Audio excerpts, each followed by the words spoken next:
Ivana Alawi masaya sa piling ng kanyang non-showbiz boyfriend. Masaya at kinikilig na ibinahagi ng vlogger-actress na si Ivana Alawi na makulay ang buhay pag-ibig niya ngayon. Sa naging panayam kay Ivana Alawi, halatang in love ito habang ibinabahagi niya ang kanyang love life. Alalalalat, kilig yun!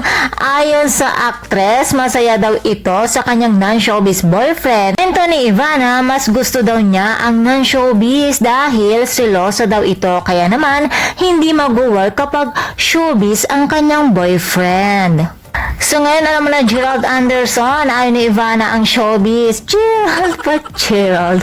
Ayun na nga, mas gusto daw nitong pribado ang kanilang relasyon at nang tanongin naman si Ivana kung ano nga ba ang qualities na nagustuhan nito sa kanyang boyfriend, ayon naman sa kanya, nagustuhan daw niya ito dahil wala siyang kayabang-yabang.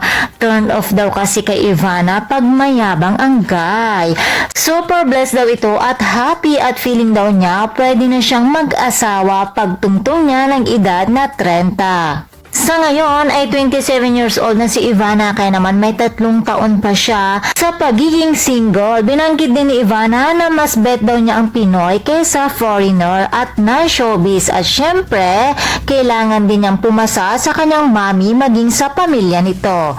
Hindi din daw nito kailangan ang sobrang yaman. O diba, ang ganda, ang yaman, lahat na kay Ivana Alawi na. At para naman sa boyfriend ni Ivana Alawi ngayon, nako, sinasabi ko sa'yo, pag pinakawalan mo pa si Ivana Alawi, ewan ko na lang talaga, Ivana Alawi yan. Nako, pag pinakawalan, ay, huwag mo akong kakausapin talaga, ay, hindi ko na alam.